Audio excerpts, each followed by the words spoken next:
Let's stay in the American League. Guardians and Rays. I'm going to tee this one up casually as just saying battle of small balls, 14th and 11th respectively in home runs. Pitching staffs are very dominant, but they kind of do it in different ways. And to me, two of the best managers in the playoffs, Tito Francona, who's much better known than Kevin Cash on a national landscape. But what Kevin Cash has done with the Rays cannot be understated. He does a magnificent job interfacing with the front office and putting guys in different positions and bringing that culture together. I love this matchup because I think these are the two most similar teams playing each other. Maybe Cardinals, Phillies, but I think these two are the most similar. And in Cleveland,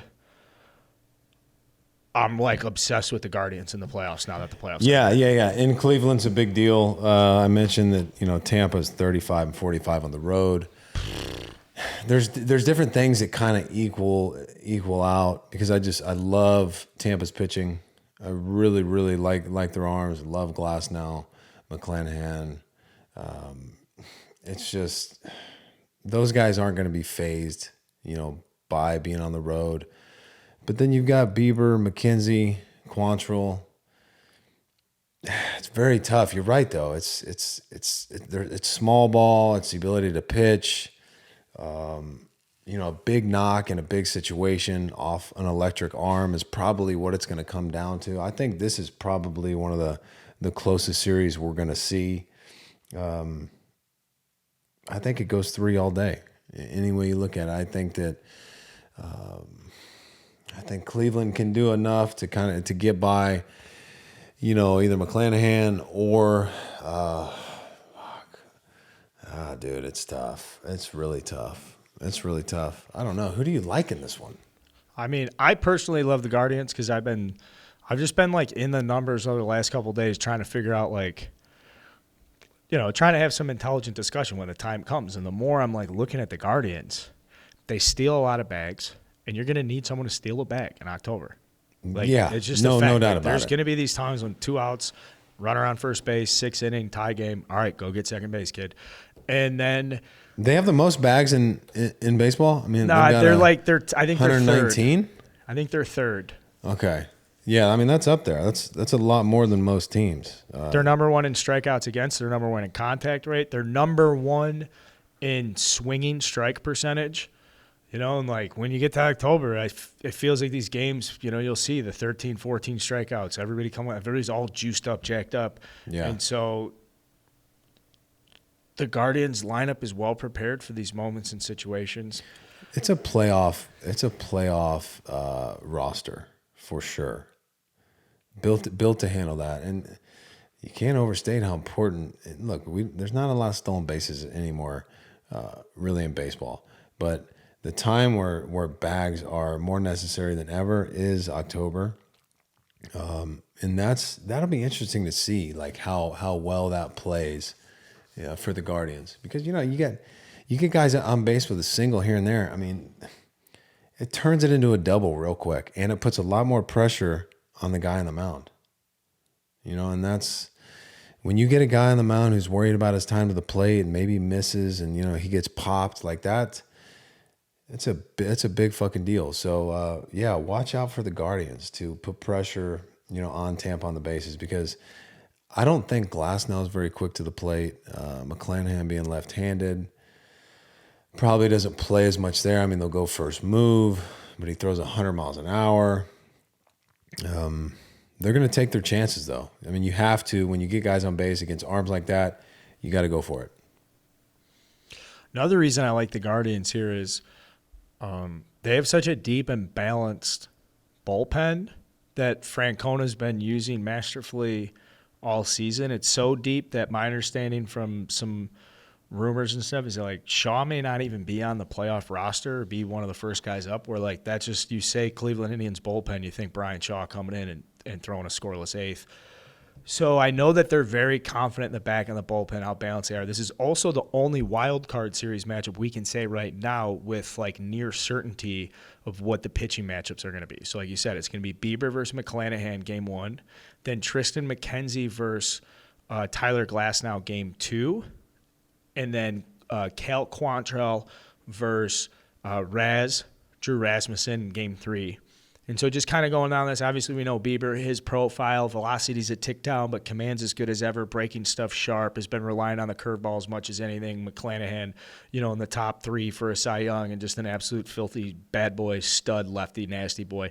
Tyler Glasnow just pitched 4 innings and 62 pitches. His last time out, he had struggled in the first inning, then kind of settled down and grew for 3 innings. So Kevin Cash was saying, hey, we're feeling very good about Tyler Glasnow coming this. Tristan McKenzie's been on fire down the stretch. He's been unbelievable. Fire. Yeah, I mean, look, he's only given up 138 hits and 191 in the third innings. And if it was 185, we'd be sitting here going 185 and 190 innings is good. Can you say that stat again? 138 hits and 191 innings. It's hard to do as a starter. I mean, you would, if you just looked at those numbers, you'd be like, well, that's Bieber stats. Bieber's good too. 172 hits and 200 innings. And yeah, as you mentioned, maybe velo's a tick down, commands the ball well. He's slightly deceptive. You don't pick up the ball until late. And he's got electric off-speed stuff. So that's not going to phase him at all. And it's pretty evident by the way he's been able to pitch for him. Another thing I very much like about the Indians, the Guardians, is, I think Jose Ramirez is as good as anybody in baseball. I think Jose Ramirez is in a tier 1 where you're like, if I had to start a team and if we did a fantasy draft and there's 12 teams and I'm snaking, I'm in the 10, 11, 12 slot, I have no problem. What Jose Ramirez is able to do in the middle of that lineup, because they basically just ask him, we have one elite hitter in this lineup that can hit for power and take a bag and do everything you can ask. And then they kind of piece everything around Jose Ramirez. I mean, it's just so incredible. I don't know if that gets said enough. No, I don't think it does. And he probably doesn't get as much love as he should. Maybe it's because of the market. They're in the Central. He's talked about a little bit, but not near as much as he would be as if he was on a bigger market team. But you're right. The guy with, almost 30 homers, 125 RBIs, and he's going to steal bases. Really, really impressive to see the combination of average, speed, power. He can play defense. He is a great player.